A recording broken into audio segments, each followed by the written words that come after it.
नमस्कार, मैं हूं दिव्या और आप देख रहे हैं आंखें न्यूज 24। आइए सबसे पहले नजर डालते हैं आज के मुख्य समाचारों पर। नमस्कार, मैं अमित और आप देख रहे हैं आंखें न्यूज 24। बिहार सरकार के मंत्री अशोक चौधरी ने बिहार कांग्रेस के प्रभारी कृष्णा लावरू पर तंज कसा है और कहा कि अभी बेचारा नया आया ही है, प्रभारी बने कितना दिन हुआ है और तेजस्वी यादव को कितना हम सीरियस लेते हैं। अब चुनाव का समय आ गया है तो बयान देंगे ही। तेजस्वी यादव से क्या उम्मीद करते हैं कि बोलेंगे अच्छी सरकार है। उनके पिताजी और माता के समय बिहार का क्या हाल था, अच्छा और ख़राब, उसको सेंस ही नहीं है। वहीं जदयू विधायक गोपाल मंडल के बयान पर कहा कि उनको हम लोग ज़्यादा सीरियस नहीं लेते हैं। वहीं बिहार में बजट को लेकर कहा कि हमेशा से नीतीश कुमार का ध्यान रहा है पब्लिक फ्रेंडली बजट, हम समझते हैं कि यह बजट भी उसी तरह से आएगा। और उन्होंने क्या कुछ कहा है, सुनिए इस वीडियो। तो ये नहीं कौन नोटिस लेता है यार, अभी ये तो बेचारा अभी नया आया ही है। कितना दिन हुआ है प्रभारी बने हुए, बिहार आए हुए कितना दिन हुआ है। अब आते के साथ ही उनको पूरा बिहार घूमे कहाँ है जो उनको पता हो गया। अब तेजस्वी जी को कितना सीरियस लेते हैं, चुनाव का समय आ गया है तो यही सब ना बोलेंगे तेजस्वी जी, और क्या बोलेंगे। क्या एक्सपेक्ट करते हैं तेजस्वी जी से, आप क्या एक्सपेक्ट करते हैं कि बोलेंगे बहुत अच्छी सरकार है। जिनके समय में पूरे बिहार का बंटा भट गया, जिनके पिताजी और माताजी के समय में, तो क्या बोलेंगे। उनको अभी अच्छा और खराब का सेंस ही नहीं है, आइडिया ही नहीं है अच्छा क्या होता है और खटारा क्या होता है, तो उनको क्या समझ में आता है। विधायक बोल रहे हैं कि पार्टी में भगदड़ हो जाएगी अगर निशान नहीं आएंगे। कौन? मंडल जी है, गोपाल मंडल। वो बहुत हम लोग सीरियस नहीं लेते गोपाल मंडल को। क्या कहिएगा बिहार बजट को लेकर? अच्छा बजट हमको हमें हमेशा से नीतीश जी ध्यान रहा है पब्लिक फ्रेंडली बजट, और जो हमारा वीकर सेक्शन है उसके लिए हम समझते हैं कि ये बजट भी उसी तरह का आएगा। निशांत को लेकर क्यों डोरे डाल रही है आरजेडी, अब कह रही है कि निशांत को आना चाहिए, इनको इतनी फिक्र क्यों? देखिए ऐसा है ना कि आप लोग भी बहुत चिंता करने लगे हैं, नहीं चिंता करिए। निशांत को जिस दिन पॉलिटिक्स में आना होगा और उनके पिताजी जिस दिन चाहेंगे, 1 सेकंड का देरी नहीं लगेगा, 1 सेकंड का देरी नहीं लगेगा। इसलिए ज्यादा उस पर चिंता नहीं की, जो बार बार निशांत जी को क्यों नहीं आ रहे निशांत, उनकी जिस दिन इच्छा होगी उस दिन आ सकते हैं। आप लोग लाना नहीं चाह रहे, जेडीयू बीजेपी के लोग मीटिंग कर रहे हैं, उनको नहीं आ रहा। अब आप लोग के पास कोई खबर रहा नहीं है, हमको लगता है रोज निशांति पर आप लोग प्रश्न पूछते हैं। तेजस्वी जी सरकार कोई आपके पास इंटेंट क्वेश्चन का नहीं रह गया। बार बार ये कह रहा है आरजेडी की तरफ से 4 लोग मिलकर बीजेपी के इशारे पर पार्टी को तोड़ना चाहते हैं, इसलिए निशांत आना चाहिए, तेजस्वी बोल रहे हैं। कौन? तेजस्वी जी का अपने पार्टी में भगदड़ मचने वाला है, काहे के लिए परेशान है। तेजस्वी जी तेज प्रताप की चिंता करें। नमस्कार, मैं अमित और आप देख रहे हैं आंखें न्यूज 24। राष्ट्रीय जनता दल के वरिष्ठ नेता और विधायक भाई वीरेंद्र ने मुख्यमंत्री नीतीश कुमार को लेकर बड़ा बयान दिया है। उन्होंने दावा किया कि नीतीश कुमार की अपनी ही पार्टी में उनके खिलाफ साजिश रची जा रही है और महाराष्ट्र की तरह एकनाथ शिंदे मॉडल लागू करने की कोशिश हो रही है। शनिवार को पत्रकारों से बात करते हुए भाई वीरेंद्र ने कहा कि नीतीश कुमार जी, हम और हमारे नेता आपको सचेत कर रहे हैं। आपकी ही पार्टी के कुछ लोग आपकी कब्र खोदना चाहते हैं। वे आपके खिलाफ षड्यंत्र रच रहे हैं और महाराष्ट्र की तरह एकनाथ शिंदे मॉडल लागू करना चाहते हैं, लेकिन आपको सतर्क रहना चाहिए और सही फैसला लेना चाहिए। जब उनसे पूछा गया कि क्या नीतीश कुमार और लालू यादव फिर से साथ आ सकते हैं, तो उन्होंने कहा अगर नीतीश कुमार हमारे साथ आते हैं तो हमारे नेता इस पर विचार करेंगे। हम समाजवादी पृष्ठभूमि के लोग हैं और सांप्रदायिकता के खिलाफ लड़ने वाले लोग हैं, इसलिए फैसला नीतीश कुमार को लेना है। नीतीश कुमार के बेटे निशांत कुमार के राजनीति में आने की अटकलों पर भाई वीरेंद्र ने कहा कि यह तो खुद नीतीश कुमार ही तय करेंगे निशांत राजनीति में आएंगे या नहीं।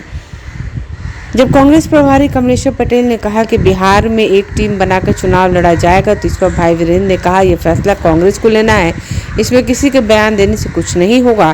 कांग्रेस हमारे साथ है और 2025 में तेजस्वी यादव के नेतृत्व में सरकार बनेगी। जब उनसे पूछा गया कि क्या निशांत कुमार की राजनीति में आने के बाद तेजस्वी यादव मुख्यमंत्री नहीं बन पाएंगे, तो उन्होंने मजाकिया अंदाज में कहा छोड़ दीजिए इन बातों को, आप बताइए शादी के बाद बेटा होगा या बेटी कौन जानता है, ये सब भविष्य की बातें हैं और भविष्य की बातें भविष्य में ही तय होंगी। भाई वीरेंद्र के इस बयान से बिहार में सियासत में हलचल तेज हो गई। उनके बयान में जेडीयू और आरजेडी के रिश्ते को लेकर राजनीतिक कयासों को जन्म दे दिया है। अब देखना होगा इस पर नीतीश कुमार और जेडीयू की क्या प्रतिक्रिया आती है। कोई कुछ बोले, जो राष्ट्रीय स्तर के नेता हमारे हैं, चाहे शीर्ष नेतृत्व है, वो तय करता है कैसे चलना है, कैसे लड़ना है और कैसे सरकार बनानी है। राजद हमेशा बड़ी पार्टी रही है और आगे भी सरकार बनाने के लिए हम लोग पूरा प्रयास कर रहे हैं कि तेजस्वी यादव मुख्यमंत्री हो, ये जनता ने तय कर लिया है, इसलिए कांग्रेस भी शामिल है उसमें। नहीं, बड़े भाई और छोटे भाई का नहीं, और हमारा जो दल है उसके साथ बहुत मधुर रिश्ते रहे हैं आदरणीय लालू प्रसाद यादव जी और श्रीमती सोनिया गांधी जी से। इस पर कोई क्या बोलता है उस पर हमारा कोई फोकस नहीं है, हमारा बस एक ही है कि दोनों पार्टियों का बहुत मधुर संबंध है और आगे भी रहेगा। नहीं, निशांत जी का मामला वो जदयू का मामला है और एनडीए का मामला है, उनको तय करने दीजिए, हम क्यों उस पर बोलेंगे। लेकिन वो जदयू के लोग तो कह रहे हैं कि उनको जब आना होगा आएंगे, लेकिन तेजस्वी यादव तो कह रहे हैं कि कुछ लोग जदयू के हैं वो नहीं आएंगे। अब सवाल है, हमारे नेता जो कहते हैं वो होता है, और कुछ नेता हैं जदयू के ही जो जदयू को खाना चाहते हैं, वो बीजेपी से मिले हुए हैं और राष्ट्रीय पदाधिकारी हैं। ये सबको जानकारी है कि वो लोग मिला हुआ है बीजेपी से और जदयू को समाप्त करना चाहता है। ये सोचना नीतीश कुमार जी को है कि क्या करेंगे नहीं करेंगे। हमेशा बोलते रहे कि नीतीश जी हमारे साथ है, मानते हैं कि 2015। अच्छा देखिए, वो भी समाजवादी लोग रहे और हमारे नेता समाजवादी पृष्ठभूमि के ये लोग रहे हैं। हमारे नेता समाजवादियों का रोल अदा कर रहे हैं शुरू से लेकर अभी तक, और सांप्रदायिक शक्तियों से कभी समझौता नहीं किया। और हमारे नेता हमेशा कहते हैं कि देखो ये सब खा जाएंगे तुमको, देखो ये खा जाएंगे तुमको, ये महाराष्ट्र वाला हाल होने वाला है। तो हम लोग सचेत करते हैं, करना उनको है, नहीं करना उनको है। आएंगे तो आएंगे, नहीं आएंगे तो कोई बात नहीं है। इस बार 25 में सरकार हमारी बनेगी और तेजस्वी यादव मुख्यमंत्री बनेंगे। अगर आएंगे तो हम लोग विचार करेंगे ना, निश्चित रूप से विचार करेंगे। समाजवादी पृष्ठभूमि के और बीजेपी को हराना है, इसलिए अपनी बात को अगर आते हैं तो हम लोग निश्चित रूप से उस पर विचार करेंगे। 2015 वाली पृष्ठभूमि बन रही है, फिर से नीतीश लालू एक साथ आएंगे। अब देखिए, आएंगे नहीं आएंगे इस शीर्ष नेतृत्व हमारा तय करेगा, और आएंगे नहीं आएंगे ये हमारा नहीं है। लेकिन वो वहां ठगे हुए महसूस कर रहे हैं और बीजेपी उनको कब्र खाने में डालना जा रही है। हम चाहते हैं माननीय नीतीश कुमार जी, कब्र खाने में मत जाइए और उसको छोड़िए और अपना रुतबा दिखाइए।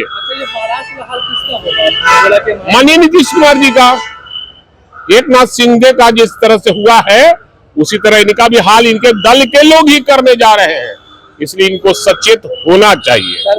केवल नीतीश कुमार को लेकर कहा जा रहा था कि तेजस्वी थे, अब तो निशान कहा जाएंगे तो तेजस्वी कभी मुख्यमंत्री नहीं बनेंगे, इस जन्म में अगले जन्म में भी नहीं होगा। अब ऐसा है, कौन आएगा नहीं आएगा, अभी आने का। आपकी शादी हुई है, बेटा नहीं हुआ अभी, आप तो इंतजार कर रहे हैं ना।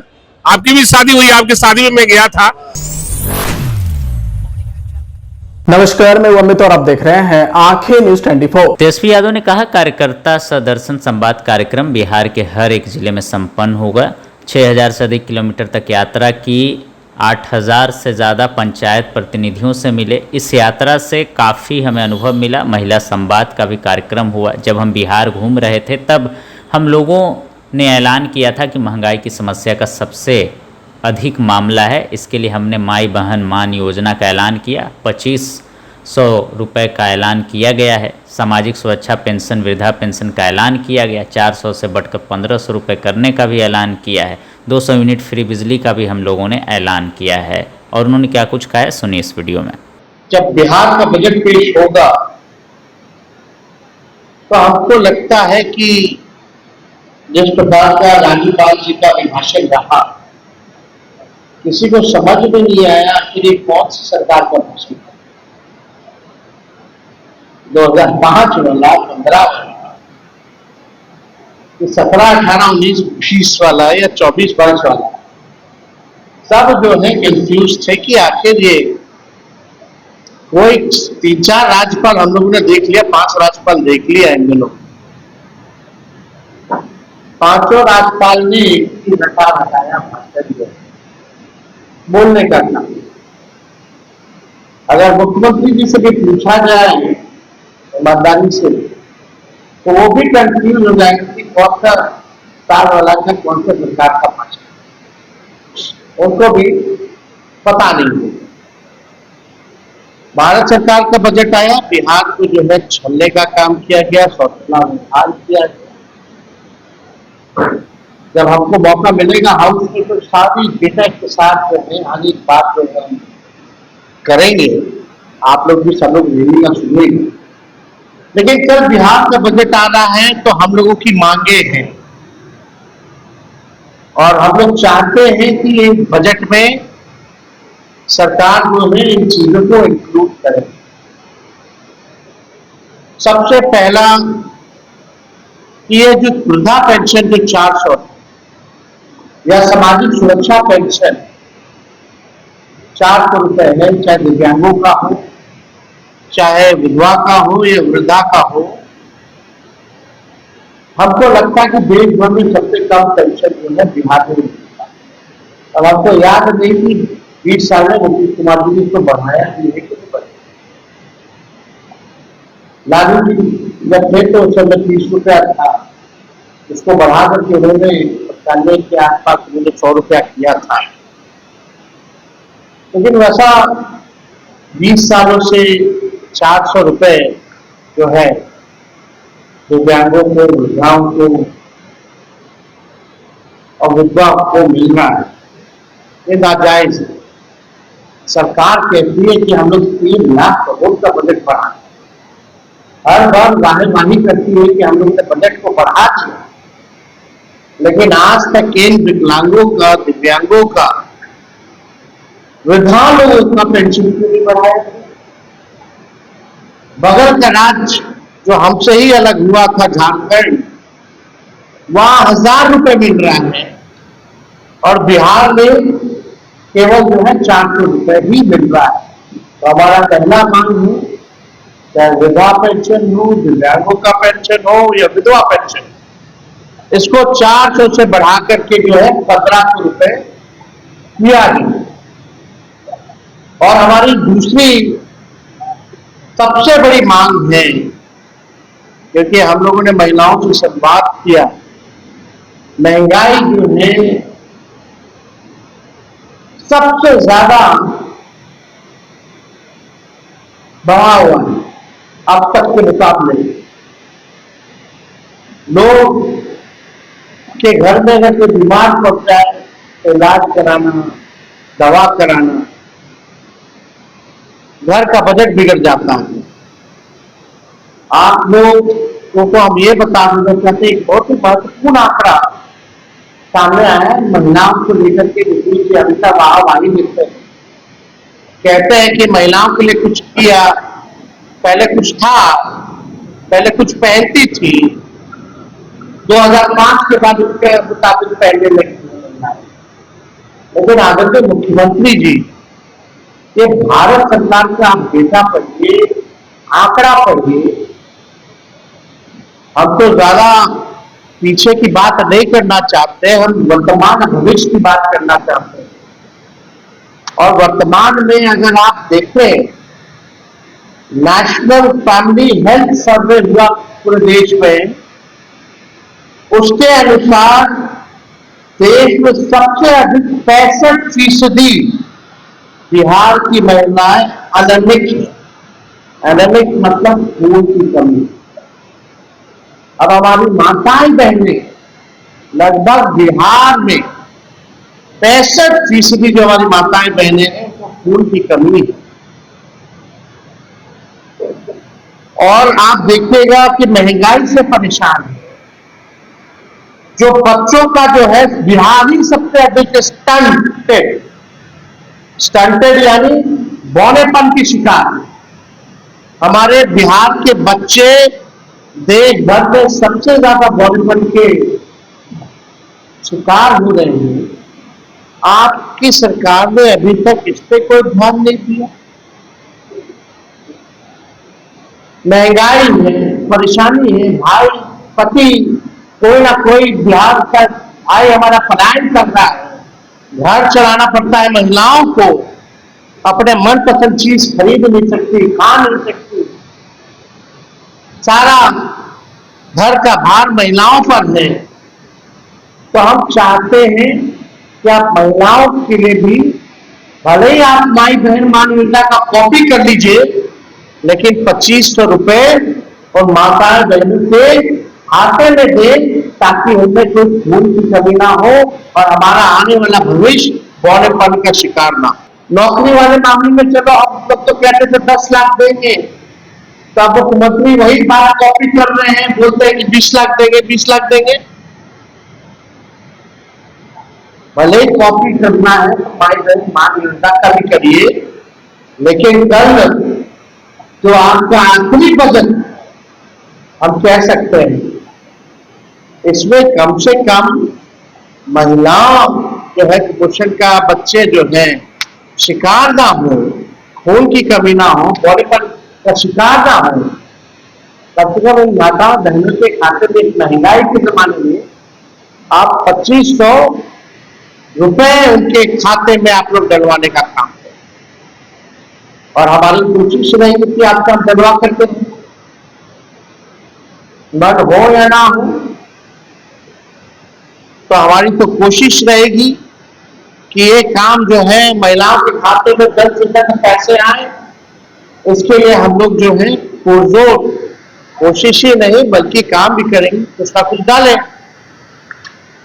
दूसरी बात हम ये कहना चाहते हैं कि गैस सिलेंडर जो खाली है, सिलेंडर है, गैस नहीं है, लोगों का चूल्हा नहीं जल रहा है इस महंगाई के चक्कर में, तो गैस सिलेंडर का भी कम से कम 500 रुपए करें। और 5 लाख नियुक्ति पत्र हम लोगों ने बांटा था, 3 लाख नौकरी प्रक्रिया दूर करा करके उसके बाद स्थिर पड़ गया। तो हम चाहेंगे कि जो हमारी सरकार ने जो प्रण दिया था 10 लाख नौकरी देने का, 5 लाख नियुक्ति पत्र हम लोगों ने बांटा, कई पद का लाखों में सृजन हम लोगों ने किया था, कम से कम उसका भी नियुक्ति पत्र वितरण जल्द से जल्द मुख्यमंत्री महोदय कर दे। ये हम लोगों का जो है मांगे हैं। और सबसे महत्वपूर्ण बात, जब हम लोगों ने बिहार में जाति आधारित गणना कराई तो उसमें 94 लाख ऐसे परिवार पाए गए जिसका आय 6000 से कम यानी गरीबी रेखा के नीचे थे। उस समय हम लोगों ने तय किया था कि इन 94 लाख परिवारों को हम लोग कम से कम 2 लाख रुपए का सहयोग हम लोग करेंगे। लेकिन ये योजना जब से हम लोगों की सरकार गई है तब से ये काम नहीं हो पा रहा। तो हम लोग चाहेंगे कि जो 94 लाख जो परिवार उसको हम लोग आर्थिक न्याय दें और सरकार से भी मांग करेंगे कि इस बजट में 2 लाख रुपए का सहयोग जो है उन परिवार के लोगों को करें। इसमें ये भी